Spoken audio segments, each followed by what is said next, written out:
Start trading crypto today. Sign up for our step-by-step video series to get set up with the best trading tools, start analyzing charts, enter and exit a trade properly, and most importantly, see if crypto trading is right for you. Join us at bitlabacademy.com. Welcome to Rice TV X. You've just tuned in for the Rice Crypto Show. Today's episode features a panel from DCentral Austin that I moderated called the Snowball Effect, Brands Onboarding Into Web3. It also features speakers Jonathan Blanco from Niftmint, Ryan Kumar from Mintdropz, and Troy Osinoff from Zurp. Before we get into it, visit ricetvx.com and sign up for my mailing list so you never miss an update or new Rice TVX content. You will also find my various social media links and more. You can also find Rice TVX on Odyssey and Library, where I have a full catalog of my videos, post up extra content, and share other appearances. And you can also find Rice TVX on BitChute.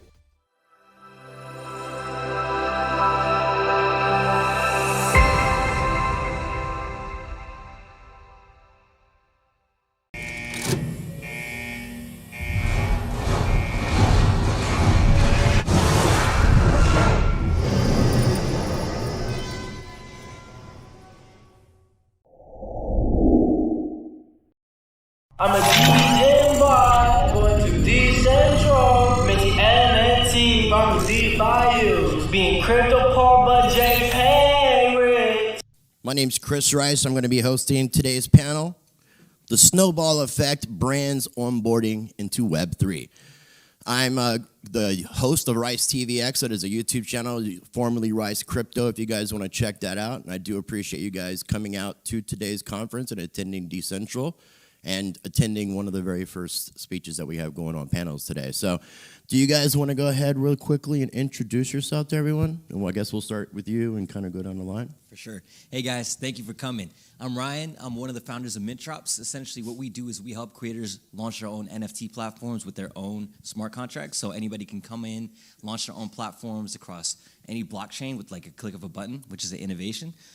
We've talk to some of the biggest brands in the world, including the Disneys, the H&Ms, the Oscars of the world, the record labels of the world. So super excited about this topic, and I think it's going to be a great panel with some great people. Hey everyone, Troy Osinoff, great to meet you. I'm founder of Zurp. We're making wallet automation software, making crypto accessible for everyone in a regulatory compliant way. I'm also the founder of Juice, a marketing agency. We spent over $100 million on behalf of brands per year, Web3, Web 2, Web 1, all the things. Good morning, everybody. My name is Jonathan G. Blanco. I'm the founder of Niftmint. I've been working with brands since 2009. Been building retail technology since 2014. Been at the intersection of crypto and brand and commerce since 2017. And now what we're doing is building NFT commerce infrastructure for brands, where we allow a brand essentially to mint, custody their NFTs directly on their channels. Okay, cool. I appreciate you guys introducing yourselves.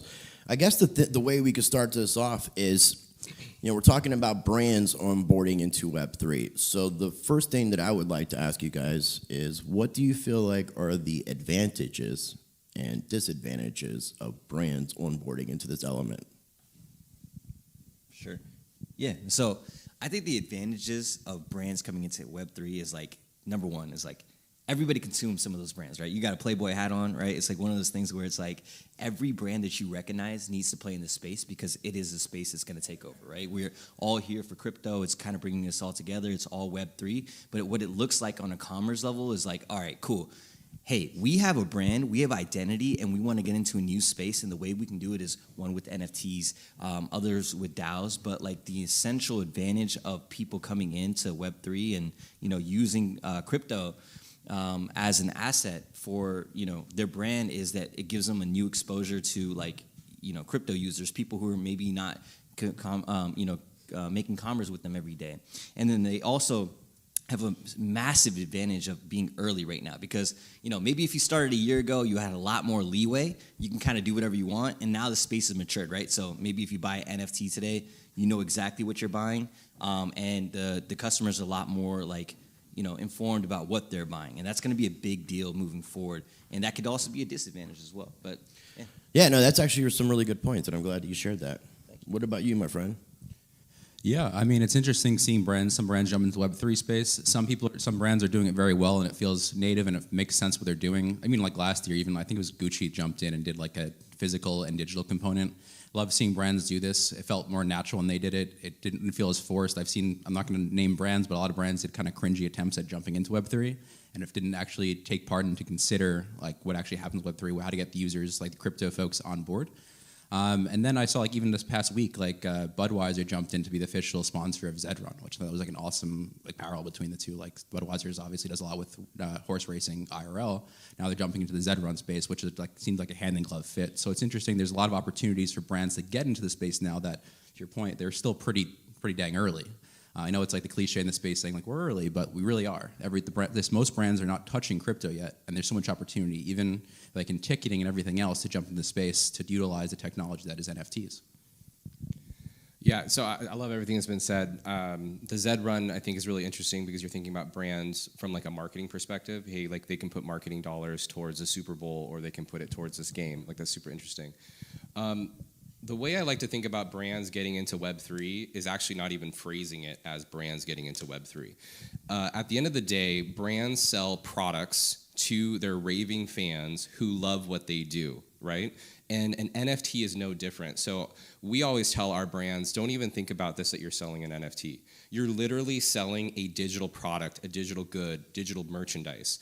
So I'm probably going to upset a couple people in this room, but I don't know if you realize this, but brands don't need the crypto community to have a positive NFT sale or NFT drop. So if you think about like the top beauty brand in the world who sells hundreds of millions of dollars and has hundreds of millions of people in their email list, probably even close to 1 billion.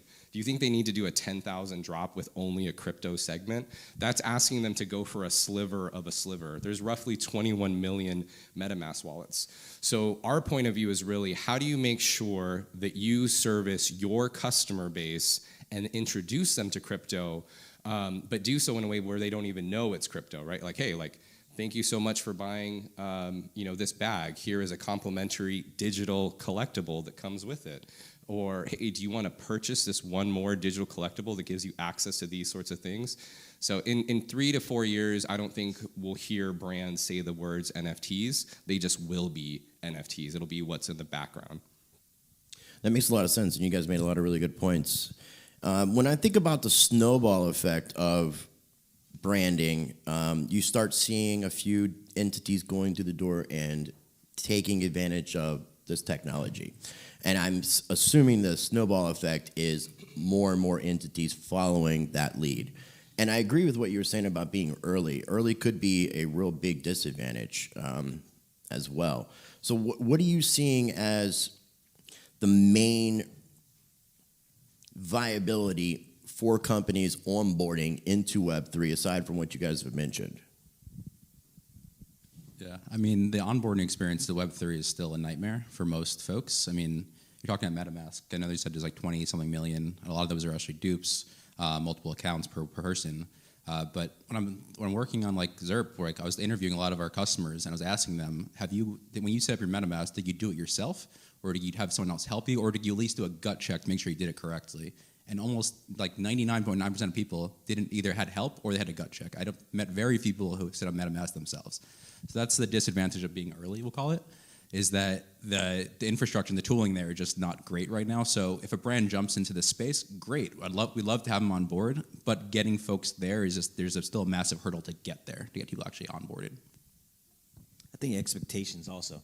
It's like the consumer today, they're like, yo, if this is not done, XYZ, and it doesn't like moon tomorrow, like it's a rug, right? So it is one of those things where you have to be very cautious of who the consumer is, right? And what this product you're selling is. The NFT market is very, very different from like a typical product, right? When you buy a product, you're consuming it, and you have like a use case for it right away. Like, what is an NFT? It sits in your wallet, so you have to give it utility, and if you don't give it utility, like there's no use and there's no demand, right? So I think that what people are going to be able to do is set themselves up for the massive opportunity that's going to come within Web3 and crypto. But I think if they don't do it the right way, there are massive disadvantages. But that's why you need people like us, like to kind of guide them on what the future of branding looks like in Web3, right? Where like, hey, let's not like rug the audience. Let's actually bring them some value, right? How do we put some IP in some games? How do we like essentially go from putting a concept in NFT form, like let's do some animated like series that's funded by like the NFTs itself, and then take it to movies, take it to merchandising, right? So those are conversations that film studios are having, because it's like all about the education phase right now. And I think that if we break past the education phase, we're gonna have massive opportunities that are just gonna like be insane for everybody within like the Web 2 community and Web 3 community. So I think it's gonna be amazing, and the innovation's here, but if it's not done right, there is like a major risk involved for these brands as well, So I think we're going to stay in Web 2.5 for a little bit when it comes to how brands get into all of this. Again, asking a consumer to go through a heavy cryptocurrency workflow, like literally imagine a brand, you telling a retail brand to say, hey, I want you to tell your customer who's ready to transact on your website right now to leave, to stop, go to JP Morgan Chase, open a bank account, fund it with dollars, then transfer that to a PayPal, and then go purchase your product on Amazon.com. That's literally the workflow for buying an NFT for a brand right now. That makes no sense. We come from, if you're in the brand world, what you do is you go for one click. Amazon literally had a patent that's expired recently for one click. You have startups that all talk about one click. And now we want to have a terrible user experience and call it innovation. Give me a break. So there does need to be custodial elements when it comes to this. What we do at Niftmint is we kind of operate like a centralized exchange on the brand platform side. And that is because we believe that in the long run, you're only going to have maybe 40% people max who are going to like actively maintain their own custody. And I don't necessarily think that that's a bad thing. That's not a bad thing overall. Because again, if you are a brand and you are thinking about this, that you want to create the next Bored Ape, God help you. And I really hope that you talk to your legal about this, because you shouldn't be talking about secondary market activity. You shouldn't be talking about future value. You shouldn't be getting residuals, because now you're doing things that your legal will definitely slap you on the hand for. Overall, and we talk to some of the largest brands as well, and they'll even tell us like, hey, we're not allowed to touch crypto, can you help us? That's why they want a solution like what we're offering. Cool, all great points. And one thing that we were kind of discussing in the back before we came out here is just Web3. I really want to kind of get everybody's perspective as to how you define Web3, because I look at Web3 as a decentralized internet. But we're talking about brands onboarding. So that doesn't necessarily compute. So what does branding and onboarding into Web3, what is Web3 to you guys individually? Excellent question. I think that you individualize it and you see it as a concept is the best part. So thank you for asking the question. I think Web3 for me, at least from my perspective, is like, the usage of the blockchain with the applications that we use today, right? And I think that comes with a lot of different things, where it's transparency for like financial transactions. We have like transparency across like anything. Like you can essentially see anybody's bank account, right? Like 99% of my assets right now are probably across Ethereum. So you can see all my assets, right? Definitely not a good sign. But I think that's going to be one of those things that like if we are able to essentially change how these things are done with the blockchain, how we do it daily, transactions like being able to be peer-to-peer on like a mobile level in Africa, which is going to be a major like development. I think those interactions on a financial level are going to be like the innovation that comes from Web3. And I think Web3 is just the assistance of the blockchain with like our day-to-day activities today. But I think it's like just taking them to the next level and making them a lot cooler, right? So that's what I think. Okay. Yeah. Thank you. Yes. Yeah, I mean, I agree that Web3, the definition is that decentralized the internet and everything. But I mean, the way it's been used in culture and everything is basically just a rebranded crypto at this point. It's just a new way to say crypto, which is fine. Which is confusing now, and that's what I was telling you. Yeah, it's very confusing when you keep changing up the terminology. For sure. Yeah, there's definitely a marketing element. Yeah, I figure, like I always say, it's crypto's like glow up. Is like people started taking crypto more seriously, more adaptation to everyday culture when it became Web3. NFTs, like all these different brands jumping on board to the space to Web3, they're getting into crypto. But I mean, for the brands jumping in, I think it's super interesting. I think you were touching on some great points that for brands jumping in the space, just getting into an opportunity for your consumers, your customers to jump on, take part, have your collection, build a community with your customers. In a less forced nature, but also just the community element you're building around your customers is interesting. That brands, I mean, you can buy clothing boards, show your affinity to brands. Now you have a digital way to actually do that now. That you show your affinity with your community online and holding your NFTs, holding your tokens, whatever it is for brands that you like. Yeah, I think of Web3. So look, it's been called Web3 for probably 5 or 6 years by developers. It's just marketers got a hold of it maybe a year and a half ago, and so which I think has been nice. For the industry, you get the VCs coming in calling it Web3. They're all Web3 VCs now. I think that while there are good intentions behind Web3. I hate hearing when people call it decentralized, because most of this stuff is not decentralized. Most of this stuff is very centralized. It's funny, we're centralized too. We allow you to take your NFT off of the network and own it on your own, just like any other crypto exchange, custodial thing.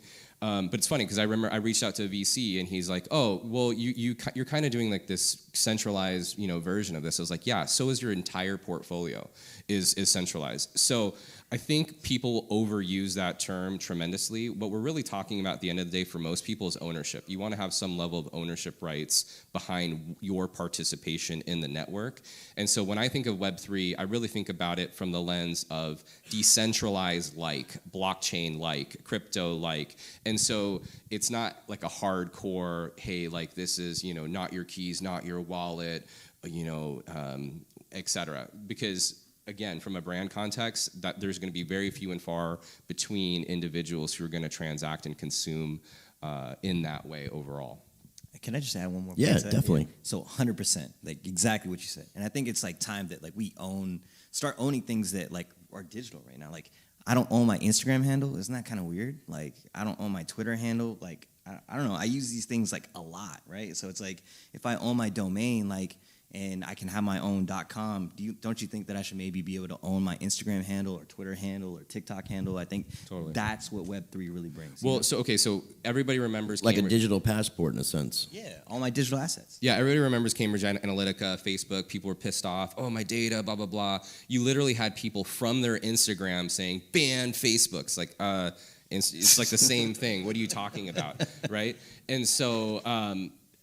I believe, though, that if you told people they got to participate in that value creation, they wouldn't have had such a big issue with it. Because guess what? Most people, though we're outraged in the moment, are still on Facebook. Maybe you don't use it every day, but you probably have been on Facebook in the last year or something. Okay, cool, and I appreciate you guys adding that. So Web3 is definitely a new source of economic value. It's a marketplace, new revenue stream. It's a fuel for businesses, for growth, and a source of competitive advantage. Have you guys, since you're working in the space and talking to brands, have you seen any non-crypto related brands get into the Web3 space that you think right now is doing it right, going in the right direction? And with that, are you seeing any entities that are doing it and not going in the right directions? Yeah, good point. So I think what Nike is doing with Artifact is amazing. They are setting the standard for brands, how they should come out, how they should release their NFT projects. Maybe it's not a whole forward-focused PFP drop, but it's about very brand-centric. It's about what they already do. They have the shoes, they have the clothes, they already have the branding, they have the swag, right? And now they put the crypto element to it. They put the 3D element to it. That's how you do it, right? And now you're seeing Adidas, they did an amazing drop. They made $23 million in 1 minute in a day. But where did they go after that, right? So I think what they have to do is prove themselves. But I think that if companies start going towards the trajectory of the Nikes, the Artifacts, and how essentially Gucci did the pair up with 10 RFKT, I think that was phenomenal as well. So if we start seeing more crypto native, NFT native projects that collaborate with these traditional brands, we're gonna start to see a lot of amazing things. And there's some awesome stuff that's coming up that I can't talk about right now. The brands are starting to get smarter and they're starting to develop cooler things. So I think it's gonna be better for everybody coming forward. So for me, Artifact and Nike. Yeah, actually, I was gonna name similar examples, but yeah, I mean, it's great. I think it's a great point. Like a lot of the brands that are doing a very good job getting into the Web3 space are doing collabs with brands that are native to the Web3 space instead of forcing it. I don't want to drop names, but it's like we've had a lot of clients from the juice side, my agency, of brands coming in saying we got to do an NFT drop, we got into Web3, and it's like why? Like it's forcing it doesn't always make sense. Just because it's there doesn't mean you have to do it. Just because the newest trend online doesn't mean you have to do it. A while ago, everyone was doing Harlem Shakes. Now you're doing Web3, NFT drops, whatever it is. But like, you don't have to follow on trend every time. If it's not a fit for your brand, just don't do it. But I think Adidas did a great job. Adidas with the Bored Ape collab, I think did a great job as well. I really like the Gucci one I was mentioning earlier. When it feels native and not forced, that's the best thing for like a brand. When it's forced, everyone sees it's forced. It's a little cringy, and I'm sure you see on Twitter they get made fun of a bit. It's rightfully so. But when it's the collabs, I think it's the best approach to do it for all these brands. Yeah, we're only talking about the ones that did it good. We're not talking about the bad ones. Well, we can give examples of somebody who's going, because I'd like to kind of get a comparison. If we see Nike and Adidas kind of going in a good direction, do you see anybody who's trying to force it, who's not trying to make it native, who's not trying to make it more of a natural thing, and you can definitely tell what they're trying to do. Look, when we talk to brands, we tell them like there's two ways to look about doing an NFT launch. Do you want to do this like a Super Bowl ad, one time, get a big lift, and then everybody forgets about you? Or do you want to do this like long lasting overall, right? And I think, unfortunately, there's been a handful of companies, particularly in the CPG space, who have done it like a quick lift and done. So like the Pepsi mic thing, for example, you basically ended up creating something for crypto speculators. And so you as a CPG brand now have to start thinking about like your token value and like maintaining a floor price. It's just like there are things that brands don't think about, and like why would you introduce that complexity to your product offering as opposed to, hey, like, you twist the bottle cap and like, oh, you won an NFT and now you get to go do et cetera. Like things that work into that workflow. Bud Light, I think, is the same thing, right? Like, they were selling them for, $500. And so again, asking brands to create token economics and to start thinking about token economics, it's just so outside of the way that they do their business that it doesn't make any sense. I think that PFP avatars, like while there are a couple that I wish I had, I'm sure there's a couple of you in here that have them and I'm jealous of you. I think that it will soon be the smallest vertical in all of NFTs will be PFP avatars. Everything else will grow bigger. The PFP avatars will still grow, but the boring NFTs are coming, okay? And boring NFTs are going to rule the world. You are going to go buy a washer, a dishwasher at Best Buy, and you're going to get a Whirlpool NFT. Well, even a warranty in an NFT. That's exactly it. So that's boring. Well, exactly. That's exactly what it is. So you're going to get a Whirlpool NFT. And so someone, you're like, why do I want a Whirlpool NFT? You don't want a Whirlpool NFT. You want a warranty. And it just so happens that your warranty is on an NFT because it makes more sense to have the manufacturer information, to have the serial number, to have all that information there in that NFT and have a cool image and an easy way to display it and show it. You as a consumer, never call it an NFT. That's what's coming. That's how brands are going to get involved. If brands aren't thinking that way, I think, honestly, you're wasting your time if you're only thinking about this from a PFP context because that's going to slow down. And it already is. Yeah, I fully agree with that. NFTs are the railing for what everything's going to be coming in place in the future. I agree with like the warranty side. I'm sure for like ticketing, like I know Ticketmaster, I know Mark Cuban's pushing this for tickets for the NBA, and insurance companies are looking at this, medical companies looking at this for medical records and everything. Anything that's license, registration, certificates, anything like that's exactly where the boring part comes in. But that's where the real utility, I think, when we get beyond this art bubble of the NFTs. Yeah, and utility is going to be major. Like what Kevin Rose is doing with like Proof Collective, it's like more like a membership pass where it's like, all right, it's not a PFP, but it's an actual utility to like a group. It's like an alpha group, and now maybe we can buy some NFTs together. We can control the floor prices, or even like what companies like NFT HUD are doing, or there's Premint where it's like a software as a service, but they're using like an NFT to fund the company. They're not going to venture capital anymore. Right? I don't recommend that, by the way. Do not, sorry, not to contradict you. No worries. Do not raise money via an NFT, like that's the easiest way to get a door knock from a 3-letter agency. So do not do that. Yeah, no security. Like, I'm not recommending it as a security, but I'm just saying, like, in terms of utility, being able to like essentially have like a software that has like a, you know, NFT as a utility to access maybe certain things is going to be awesome. And I think that like that's going to come with software, that's going to come with content, and the utility basis is going to be the biggest thing. So warranties and receipts and all that are going to be dope. Yeah. Yep. Can I say one thing? Yeah. Look, we're at this really interesting point that we haven't been before. And that is, there are tools in Web3 that are better than the incumbent, that are better than the existing. So I believe that we are on the cusp of NFTs being better than the existing. So for example, if you were to ask any brand and say like, hey, do you sell digital products? They'd be like, yeah. Are you selling more digital products than you did last year? They're like, yeah. Okay, cool. Would you rather give your customer a JPEG or a PNG and password protect it and have them visit on your site? Or would you rather give them a file type that shows how many were created, when they were created, the order in line, the ownership rights, what access you get to those things, and it has an image that displays as well? What would you rather give your customer? Of course they're going to pick the latter. So really it just becomes about making it accessible, right? So once that becomes accessible, why would you want to give your customer a JPEG or a PNG?